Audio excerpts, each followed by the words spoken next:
Hola, ¿qué tal queridos amigos? Otra vez nos encontramos para seguir nuestro viaje, nuestro peregrinaje por la palabra de Dios. Y seguimos analizando temas que tienen que ver con las mujeres en la Biblia. Y hoy, 8 de marzo, en un día muy, pero muy especial, porque es el Día Internacional de la Mujer.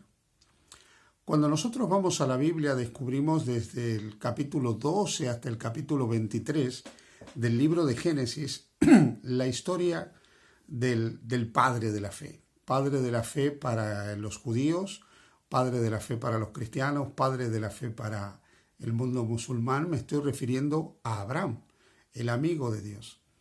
La figura de Abraham se yergue como el arquetipo del hombre que camina con Dios, que anda con Dios. Modelo y ejemplo de fe que está dispuesto a entregarlo todo y a dejar absolutamente todo para seguir la voluntad de Dios, para seguir el camino y la dirección de Dios. Cuando nosotros pensamos en Abraham, es imposible dejar de ver la figura de Abraham sin su esposa, Sara. Originalmente, Sara nació en el mismo hogar que Abraham. La Biblia nos dice que Sara era media hermana de Abraham, hija del mismo padre, pero no de la misma madre. Sorprendentemente, aquí encontramos un matrimonio en que una media hermana se casa con su hermano. Esto no nos debiera sorprender. No es hasta el siglo XV antes de Cristo, cuando por lo menos dentro de las comunidades hebreas del pueblo hebreo, lo que luego sería el pueblo de Israel, las relaciones entre parientes consanguíneos se van a considerar que no son correctas. No es mi intención analizar lo bueno o lo malo de este tipo de relaciones. Desde un punto de vista biológico y genético sabemos del peligro que hay en las relaciones consanguíneas y cómo esto puede dañar a las generaciones sucesivas. Pero el hecho es que aquí encontramos una mujer llamada Sara, nacida en la misma casa del que sería su marido. Probablemente Sara no eligió a Abraham. En aquella época los matrimonios eran completamente concertados y tenían la función también de preservar el patrimonio de la familia. Por eso es que nosotros encontramos que durante siglos esta forma de matrimonios entre parientes cercanos se va a producir con la intención de preservar el patrimonio familiar. Lamentablemente la historia nos muestra que este tipo de matrimonios consanguíneos trajo toda una suerte de males y deficiencias en las generaciones que a lo largo del tiempo fueron recibiendo genéticamente influencias de ambas partes que fueron haciendo cada vez más débil a sus sucesores. Un ejemplo claro de esto lo tenemos en la casa de Habsburgo. Los Habsburgo, los Austrias, tras el periodo en que ellos ya dominaron España, tras la abdicación de Carlos V y la división del imperio entre España y Austria, Felipe II quedaría con todo el imperio español y Austria quedaría para el hermano Fernando, para Fernando, el hermano de Carlos V. Ellos continuaron con la política de matrimonios entre familiares. Y esto se produjo a lo largo de mucho tiempo, de varios siglos. Casarse entre primos hermanos era algo común, entre tías y sobrinas, todo para mantener el patrimonio y el poder y la integridad de la familia. El resultado fue que cuando finalmente nació el que sería Carlos II, que fue conocido como Carlos el Hechizado en España, nació con una cantidad de problemas físicos y mentales, como resultado de las sucesivas relaciones consanguíneas entre familiares. Esto lo hizo totalmente impotente, incapaz para reinar, incapaz para procrear, y el triste resultado fue que cuando él murió no dejó descendencia y como consecuencia se produjo la terrible guerra de sucesión española que lamentablemente y en algún sentido afecta todavía a España hasta la actualidad. Pero volvamos al caso de Sara y de Abraham. Sara, que no había elegido el marido, tenía un problema: no era fértil. Aunque la Biblia nos relata que Sara era una mujer hermosa y también nos dice que el corazón de Abraham estaba ligado al corazón de Sara, la infertilidad de Sara la ponía en un lugar muy complicado. En aquella época una mujer valía por los hijos que podía dar. Y en una estructura clánica como la que existía en aquella época, el patriarca tenía que tener descendencia para transmitir la bendición y dejar su herencia y para la prosperidad del clan. El hecho de que Sara no pudiera procrear era un auténtico problema. Los capítulos que van del 12 al 23 en el libro de Génesis van narrando toda esta historia de amor, de desamor, de conflictos, de problemas, de inconvenientes. Incluso emerge un momento un hombre que es Abraham, que está dispuesto a entregar a Sara para salvar su propia vida. Quiero que en este momento noten el valor que puede tener una mujer.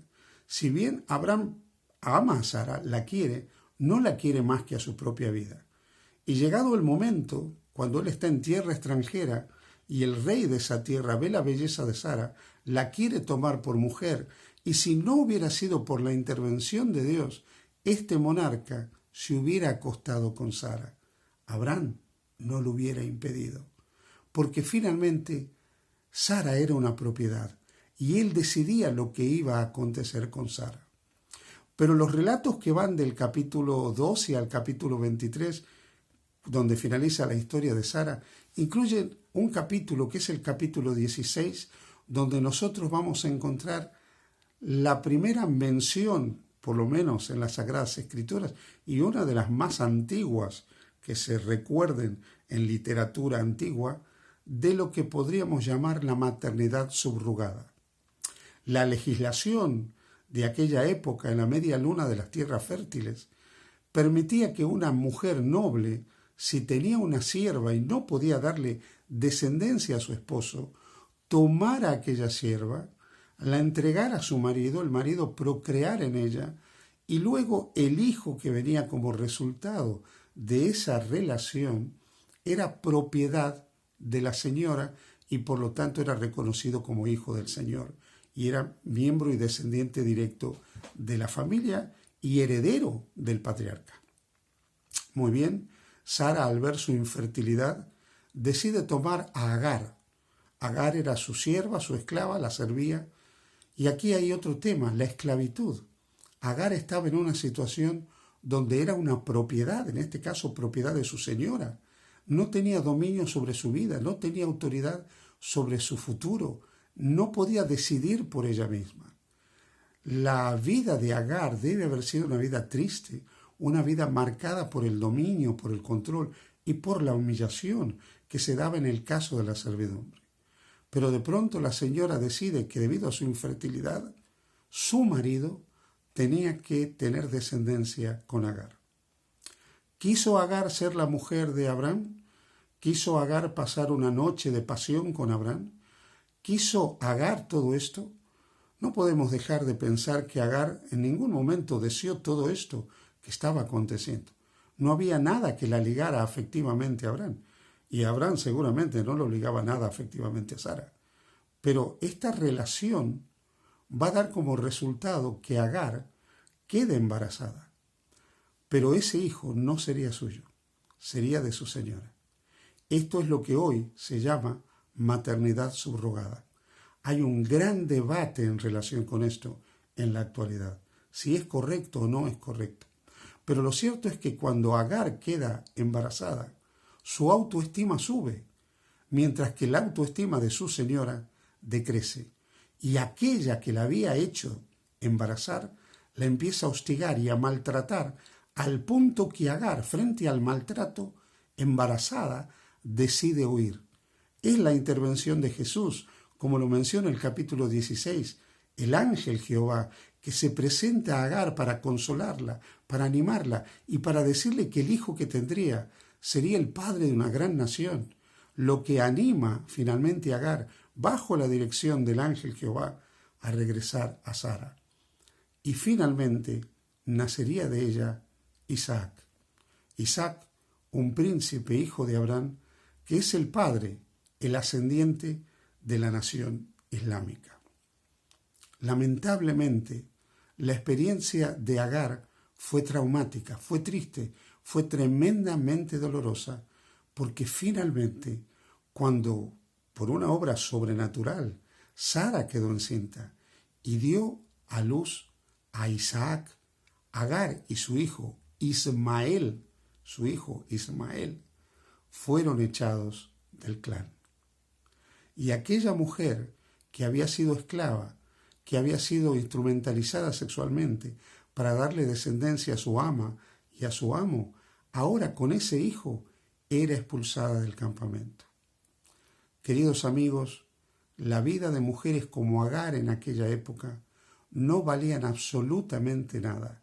Eran siempre propiedad de alguien. Aún la misma Sara, para poder sentirse digna, tuvo que quedar encinta. Y ella se sintió valiosa realmente cuando pudo darle un hijo a su esposo. Queridas amigas, el valor de una mujer no se da por la posibilidad de la maternidad. Las mujeres son libres para elegir casarse, tener hijos o no tenerlos. Ser madre no dignifica a una mujer por encima de aquellas que no lo son.